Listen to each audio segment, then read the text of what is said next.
শহীদ ওসমান হাদির হত্যার সঙ্গে বাংলাদেশের প্রভাবশালী মহল, এজেন্সি ও উপদেষ্টা পরিষদের কেউ জড়িত এটি প্রায় নিশ্চিতভাবে বলা যায়। শুরুতেই আসামি ফয়সালের ভারত পালিয়ে যাওয়ার একটি নাটক মঞ্চস্থ করা হলো। পরবর্তীতে পুশব্যাক বা ভারত থেকে খুনিকে বাংলাদেশে পাঠিয়ে দেওয়ার আলাপ হাজির করে শুটারকে মৃত অবস্থায় উপস্থাপনের ক্ষেত্র প্রস্তুত করা হচ্ছে। বন্দুকযুদ্ধ কিংবা ক্রসফায়ারের নতুন স্ক্রিপ্ট প্রস্তুত করা হয়েছে। এই সম্মিলিত গং সম্ভবত শুটারকে মৃত অবস্থায় উদ্ধার করবে, অর্থাৎ পুরনো নাটকের পুরনো স্ক্রিপ্ট। আমরা স্পষ্ট ঘোষণা দিতে চাই, হাদি ভাইয়ের হত্যাকারীকে অবশ্যই জীবিত গ্রেফতার করতে হবে এবং এই হত্যার সঙ্গে কারা কারা জড়িত তা জাতির সামনে প্রকাশ করতে হবে।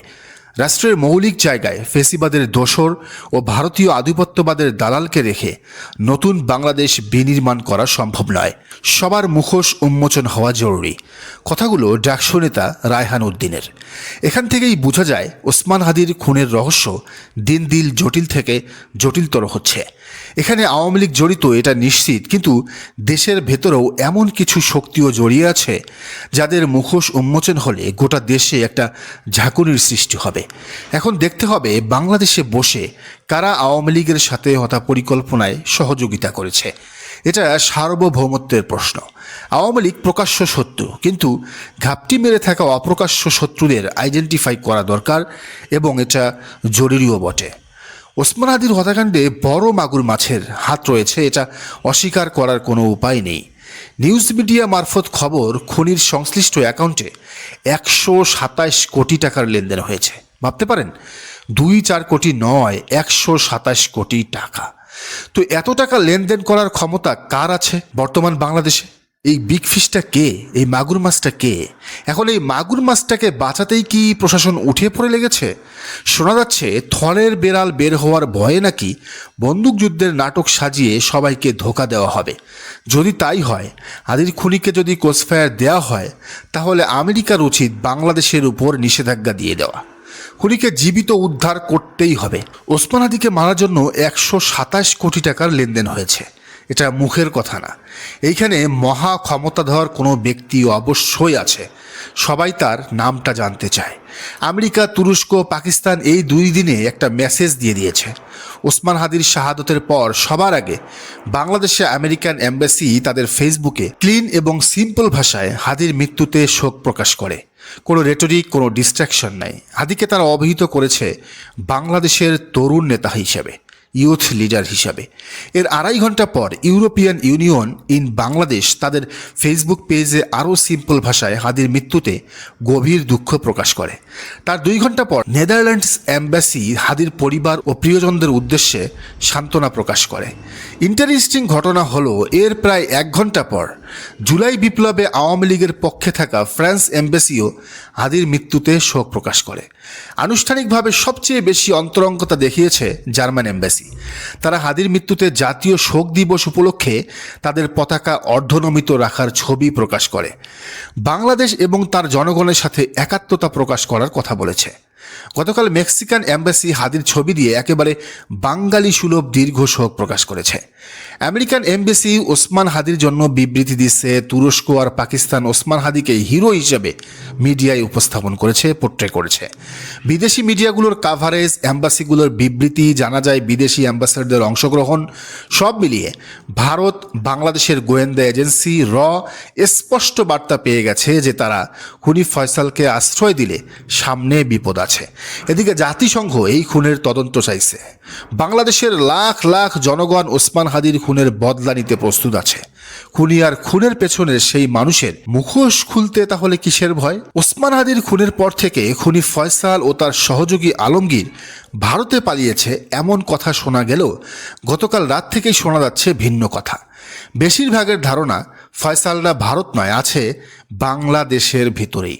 এই সন্দেহের শুরু মূলত আল জাজিরার সাংবাদিক জুলকারনাইন সায়েরের একটি ফেসবুক পোস্ট থেকে, যেখানে তিনি খুনি ফয়সালের ভারতে পালানো নিয়ে সন্দেহের বিষয়ে পুলিশের একটি বিবৃতির ছবি পোস্ট করে লিখেছেন, সর্বশেষ অবস্থান নিশ্চিত হওয়া যাবে ভারত থেকে পুশ করানোর পর। তখন সেটাকে নিয়ে আরেকটা হইচই উঠানো হবে যে বিশেষ কোনো সংস্থা এতে জড়িত। পরিস্থিতি আরও ঘোলাটে করার ষোলকণা পূর্ণ হবে। মানে খুনি ভারতে পালায়নি এটা কোনোভাবেই মানতে পারছেন না জুলকারনাইন সায়ের। গতকাল থেকে ছাত্র শিবির, জামায়াত আর সাদিক কায়েমের ওপরও বেশ নাখোশ তিনি। তাদের নিয়ে ক্রমাগত নানান প্রোপাগান্ডা ছড়াচ্ছেন জুলকারনাইন সায়ের। তো খুনিদের ভারতে পালানোর ব্যাপারে সংশয় প্রকাশের পর সায়েরের ভারত থেকে পুশব্যাক করার কথা ধরেই সামাজিক যোগাযোগ মাধ্যমে নানা সমীকরণের সৃষ্টি হয়েছে। বুদ্ধিজীবী মোহাম্মদ ইশরাক লিখেছেন, কচুক্ষেতের মুখপাত্র সায়ের অলমোস্ট কনফার্ম করেছে যে খুনি ইন্ডিয়া পালায় নাই। এর প্রমাণ সে বলেছে যে ইন্ডিয়া পুশব্যাক করবে, মানে বলে নাই যে ইন্ডিয়া গ্রেফতার করে ওই খুনিকে ফয়সালকে বাংলাদেশের হাতে তুলে দিবে। যদি আসলেই ইন্ডিয়া পালাইতো তাহলে পুশব্যাক শব্দটা ইউজ করতো না। বাস্তবে বাংলাদেশ থেকেই ধরা পড়বে হয়তো, কিন্তু বলবে যে ইন্ডিয়া থেকে পুশব্যাক করার পর ধরা পড়েছে। এ বিষয়ে সাদিকুর রহমান খান লিখেছেন, হাদি ভাইয়ের খুনি সম্ভবত দেশে আছে। অনুসন্ধানী সাংবাদিক মেবি একটা বিরাট কট খাইতে যাচ্ছে। সরকারে যদি দম না থাকে প্রয়োজনে জাতিসংঘকে এই তদন্তে যুক্ত করা হোক। আমরা জানতে চাই আমাদের ভাইকে হাসিনার আওয়ামী লীগ খুন করছে নাকি গোয়েন্দা সংস্থার সাথে জড়িত ভারতের দালালেরা খুন করছে? কেন বারবার ভারতে পালাইয়া গেছে বলে আমাদের নজর ঘুরানোর চেষ্টা করা হলো? কেনই বা জানাজার আগের দিন ভয় দেখিয়ে, সরকার পতনের ভয় দেখিয়ে জানাজায় লোক সমাগম কমাতে চেয়েছিল? সব কিছুই সামনে আসতে হবে। যত বড় ফিসেই থাকুক, যত বড় প্লেয়ারই থাকুক, আমাদের হাদি ভাইকে আমরা হজম করতে দেব না, দেব না, দেব না। ওরে টাই না, ওর গলায় দড়ি না পড়ানো পর্যন্ত আমরা ঘরে ফিরব না। আল্লাহর নাম নিয়ে ইনকিলাব মঞ্চ কালকে ডাক দিক। ওসমান হাদির জানাজার জন্য 15 লাখ মানুষ এক হয়েছিল, আর বিচারের জন্য 30 লাখ এক হবে ইনশাল্লাহ। এদিকে এরই মধ্যে 3 দফা দাবিতে মাঠে নামার ঘোষণা দিয়েছে ওসমান হাদির ইনকিলাব মঞ্চ। দাবিগুলো হলো: 1, দ্রুত বিচারিক ট্রাইব্যুনালের মাধ্যমে সর্বোচ্চ 30 কার্যদিবসের মধ্যে বিচার কার্য সম্পন্ন করতে হবে। তদন্তের জন্য FBI অথবা স্কটল্যান্ড ইয়ার্ডের মতো পেশাদারি এবং নির্ভরযোগ্য গোয়েন্দা সংস্থাকে যুক্ত করতে হবে। 2, সিভিল মিলিটারি ইন্টেলিজেন্সের মধ্যে ঘাপটি মেরে বসে থাকা আওয়ামী সন্ত্রাসীদের চিহ্নিত করে গ্রেফতার ও বিচারের মুখোমুখি করতে হবে। 3, স্বরাষ্ট্র উপদেষ্টা, বিশেষ সহকারী এবং আইন উপদেষ্টাকে জনগণের কাছে তাদের অপারগতার কারণ প্রকাশ করে এই খুনের সকল দায় নিয়ে পদত্যাগ করতে হবে। আসলে এসব উপদেষ্টা, গোয়েন্দা আমলারা কেমন যেন ওসমান হাদির খুনিদের ধরতে এক ধরনের অনীহা দেখাচ্ছে, অনাগ্রহ দেখাচ্ছে। তাদের ভেতর গতি নেই বললেই চলে, মানে ঠেলে ঠুলে কাজ করাতে হচ্ছে। আপনি চিন্তা করেন, লীগের সরকারের আমলে, মানে শেখ হাসিনার আমলে তাদের কাউকে এভাবে মেরে ফেললে প্রতি মিনিটে মিনিটে বেনজির, ডিবি হারুনরা যেভাবে মিডিয়ায় এসে কথা বলতো কিংবা সারা দেশে যেভাবে সাঁড়াশি অভিযান চালাতো, সেটা কি এখন এই সরকারের আইন শৃঙ্খলা বাহিনী করছে? একদমই না। অথচ ওসমান হাদি কিন্তু এই সরকারেরই লোক, এই সরকারের বিপ্লবী, জুলাই বিপ্লবী। আসলে এদের ভয়টা কোথায়?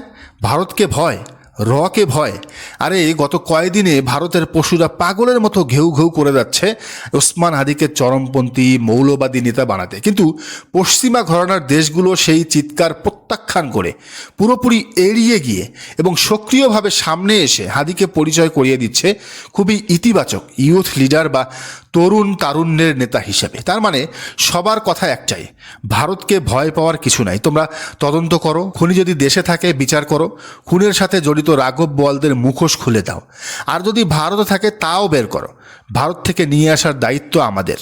কিন্তু এসবের পরও এরা হাত গুটিয়ে বসিয়ে আছে। গত বছরের 5 আগস্টের ছাত্র জনতার ঐতিহাসিক বিপ্লবের পর রাষ্ট্রের সার্বভৌমত্ব এবং জনগণের মৌলিক অধিকারের প্রশ্নে যারা আপোষহীন তাদের টার্গেট করা হচ্ছে। আজকেও খুলনায় এক বিপ্লবীকে গুলি করা হয়েছে।